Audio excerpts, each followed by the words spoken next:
무용수들이 소렐리의 분장실로 우르르 몰려들어오면서 유령이 나타났다고 외쳤다.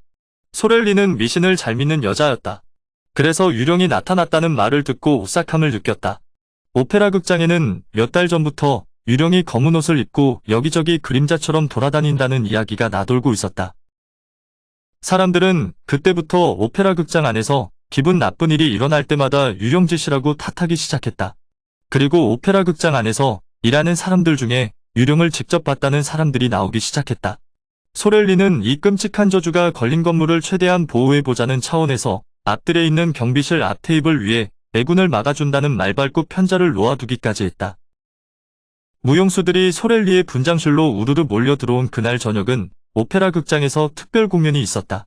사표를 낸 드비엔 관장과 폴리니 관장이 퇴임을 앞두고 올리는 마지막 공연이었다. 폴리에트의 공연을 마친 어린 무용단원 6명이 솔로 무용수 소렐리의 분장실 안으로 갑자기 들이닥친 것이다. 무용수들의 불안은 점점 커져만 갔다. 이제 분장실 안에는 불안한 침묵만이 흘렀다. 얼마쯤 지났을까 어린 무용수 잠이 겁에 질린 표정으로 벽면 한 구석으로 가더니 검지를 입에 가져다 대며 들어보라고 속삭이듯 말했다. 아닌 게 아니라 정말 문 뒤에서 뭔가 살짝 스치는 소리가 들리는 것 같았다. 그러나 발소리는 아니었다. 그 소리는 널빤지 위로 얇은 비단천이 스르륵 미끄러지는 듯한 소리였다. 그러고는 더는 아무 소리도 나지 않았다. 소렐리는 어린 무용수들보다 자기가 조금 더 담대해져야겠다고 마음먹었다. 소렐리는 문 쪽으로 다가가 담담한 목소리로 누구냐고 물었다. 그러나 문 밖에서는 아무 대답이 없었다. 어린 무용수들의 시선이 모두 자신의 작은 몸집까지 지켜보고 있다는 걸 의식한 소렐리는 좀 더 용감해지려고 애쓰면서 이번에는 큰 소리로 문 뒤에 누가 있냐고 물었다. 소렐리는 항상 지니고 다니는 단검을 뽑아든 채 손잡이를 돌려 문을 열었다. 그 사이 어린 무용수들은 방 안쪽에 있는 화장실까지 뒷걸음질로 물러났고 누군가는 조용히 엄마를 찾으며 몸을 떨었다. 소렐리는 용감하게 복도 쪽을 살폈다. 그러나 희미한 불빛만이 흔들리고 있을 뿐이었다. 소렐리는 크게 안도의 한숨을 쉬면서 문을 꽝 닫았다. 소렐리가 아무도 없다며 어린 무용수들을 안심시켰다. 하지만 겁에 질린 어린 무용수들은 다 함께 무도회장으로 내려가서 축하 인사를 전하고 모두 한꺼번에 다시 올라오자고 했다. 그때 복도에서 쿵쿵거리며 급하게 걷는 소리와 숨가쁘게 외치는 소리가 들렸다. 그리고 문 밖에서 어린 무용수 잠을 찾는 목소리가 들려왔다.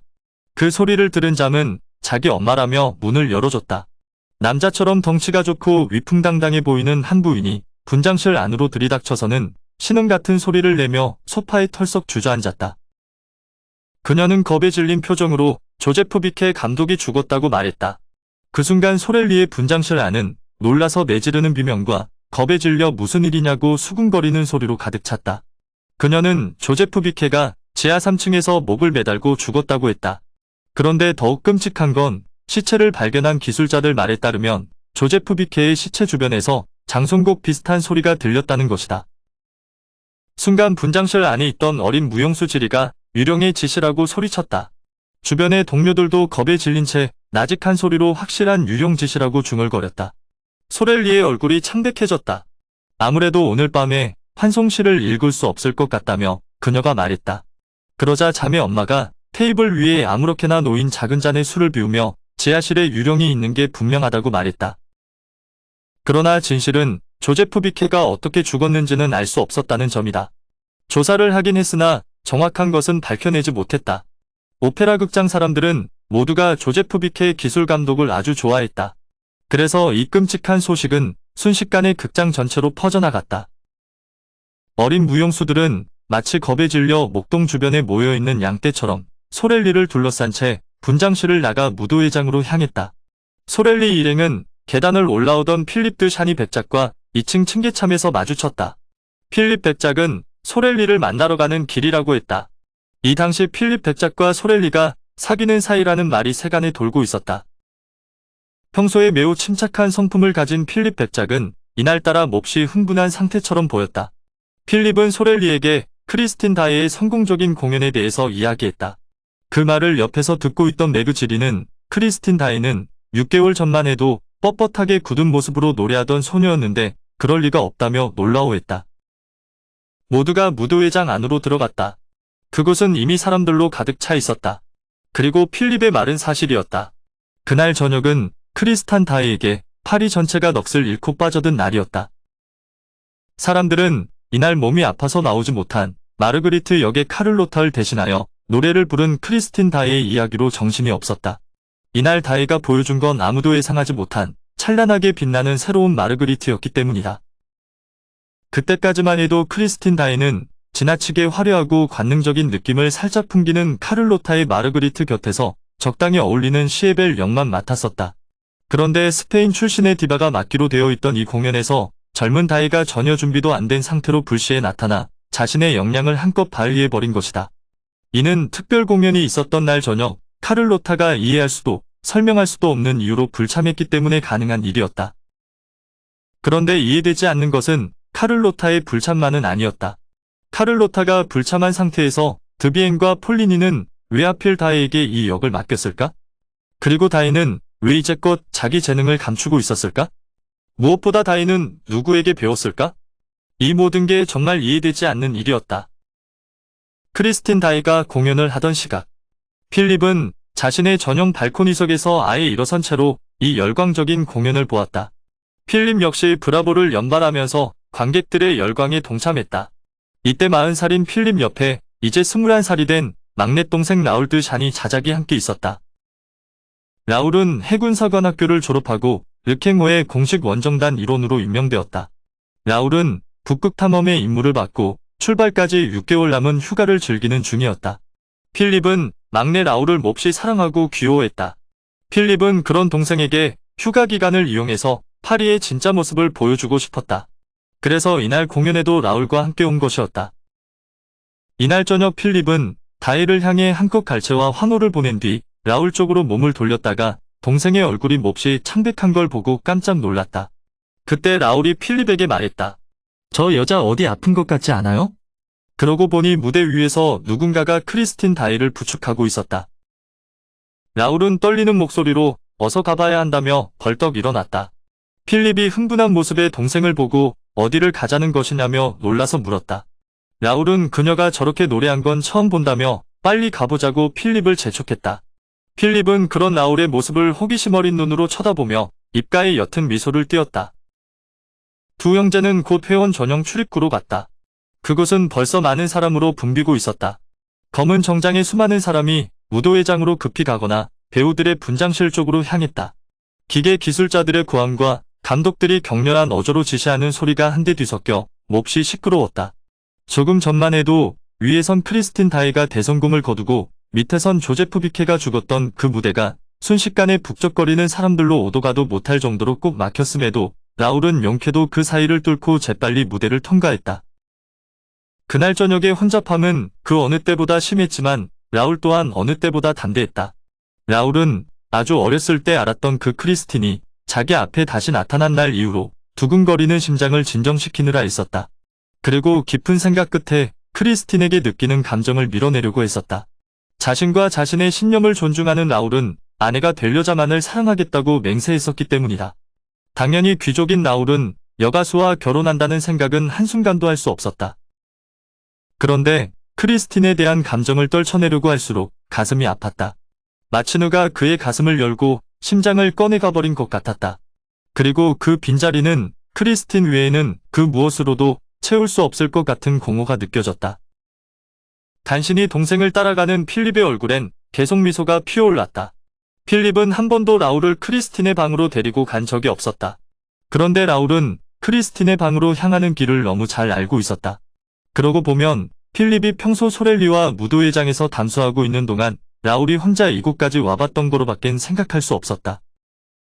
필립은 소렐리를 만나러 가는 걸 잠시 미룬 채 크리스틴의 분장실로 이어지는 복도를 따라갔다. 이 복도가 오늘 저녁만큼 많은 사람으로 붐빈 적은 한 번도 없었다는 생각이 들었다. 그 정도로 이날 저녁은 크리스틴 다이의 성공적인 공연과 실신 사건으로 극장 전체가 발칵 뒤집힌 날이었다. 크리스틴이 금방 의식을 차리지 못하자 극장 전속 의사를 불렀다. 마침내 많은 사람과 부딪히면서 의사가 도착했다. 라울은 의사 뒤에 바짝 붙어서 분장실 안으로 따라 들어갔다. 사랑에 빠진 청년은 이렇게 해서 의사와 함께 크리스틴 곁에 있게 되었고 의사의 응급조치를 받은 여가수는 청년의 품에 안겨 눈을 떴다. 필립은 많은 사람과 함께 문가에 서서 숨을 죽이고 그 장면을 바라봤다. 라울이 의사에게 사람들을 나가게 해야 한다고 말하자 의사는 사람들을 모두 문 밖으로 나가게 했다. 크리스틴을 담당하는 하녀는 한 번도 본 적 없는 라울의 말에 당황했다. 하지만 감히 라울에게 누구냐고 물어볼 수 없었다. 의사는 의사대로 젊은이가 그렇게 과감하게 행동하는 데는 틀림없이 그럴 만한 자격이 있어서 그러려니 하고 넘겼다. 단원의 성공을 축하하러 왔던 드비엔과 폴리니도 사람들과 함께 복도로 내쫓기는 판국에 라울은 방 안에서 점차 기력을 찾아가는 크리스틴 다이를 응시하고 있었다. 다른 사람들과 함께 복도로 쫓겨난 필립이 제법이라며 웃음을 터뜨렸다. 그리곤 소렐리의 분장실로 향했다. 그러다 계단에서 두려워 떠는 소녀들 무리와 함께 무도회장으로 내려가는 소렐리를 만난 것이다.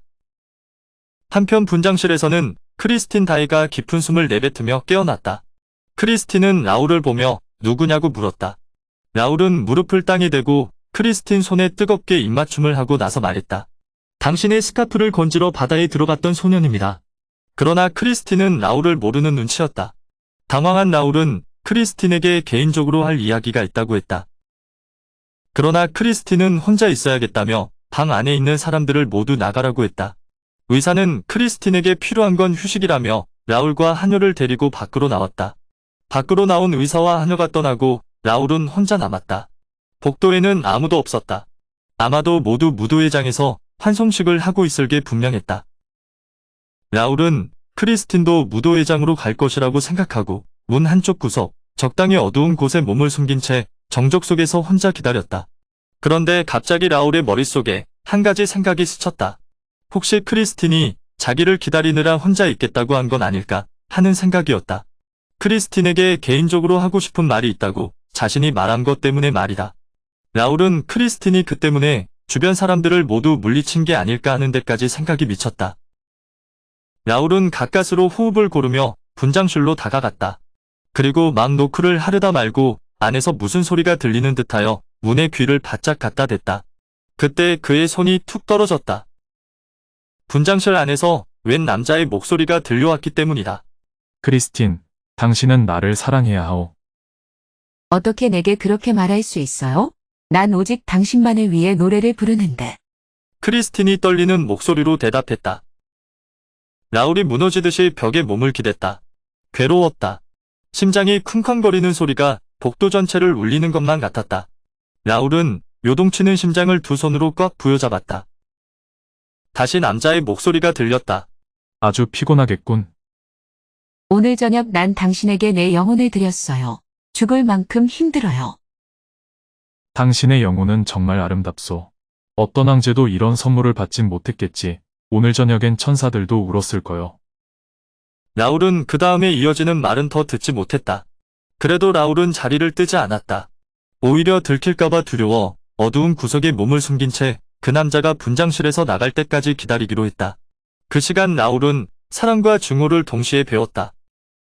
그때 갑자기 덜컥 문이 열리고 얼굴을 레이스로 가린 크리스틴이 혼자 방에서 나오더니 문을 닫았다. 하지만 열쇠로 문을 잠그진 않고 곧 그 자리를 떠났다. 복도가 다시 텅 비었다. 라울은 얼른 분장실 문을 열고 들어갔다. 방 안은 어두웠다. 라울이 떨리는 목소리로 말했다. 누구 없습니까? 왜 숨어 있는 겁니까? 라울이 여전히 닫힌 문에 등을 기댄 채 그렇게 말했다. 그러나 방 안에는 어둠과 침묵만이 흘렀다. 내가 허락할 때까지 당신은 여기서 못 나갑니다. 그렇게 계속 숨어 있다니 비겁한 사람이군요. 하지만 난 반드시 당신의 정체를 밝혀낼 겁니다. 라울은 자신의 경솔한 태도가 선을 넘었다는 것도 깨닫지 못하고 그렇게 소리쳤다. 그러고는 성냥을 켰다. 라울은 둥근 유리를 씌운 램프에 심지마다 하나하나 불을 켰다. 그러나 분장실 안에는 아무도 없었다.